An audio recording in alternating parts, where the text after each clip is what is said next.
We will have full, seamless, integrated cooperation at all levels of law enforcement, and we'll deploy officers across the district with an overwhelming presence. You'll have more police, and you'll be so happy because you'll be safe. When you walk down the street, you're going to see police, or you're going to see FBI agents. We're going to have a lot of agents on the streets.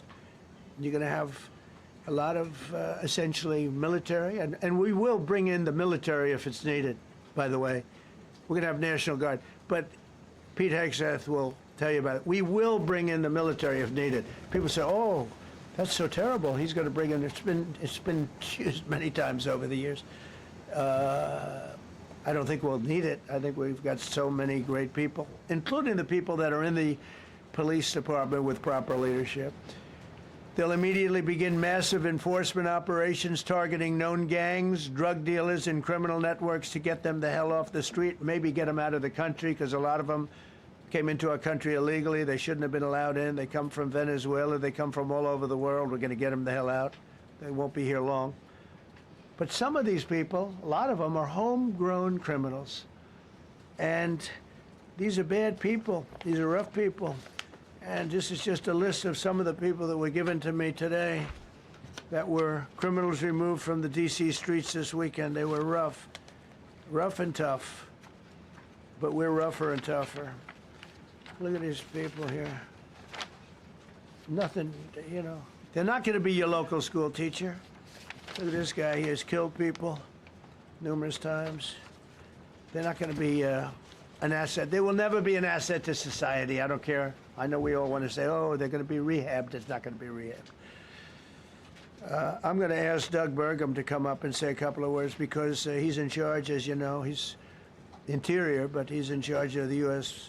Park Police. And I've heard so many great things about the Park Police. They're proud of it. They've been there for a long time.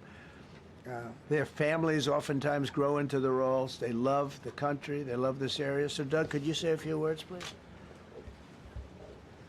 Thank you, Mr. President.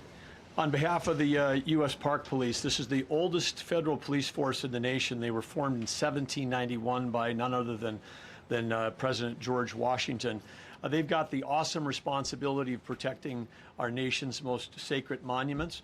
The National Mall, Washington Monument, Jefferson Memorial, Lincoln Memorial, Statue of Liberty, and out west, the Presidio and the Golden Gate area.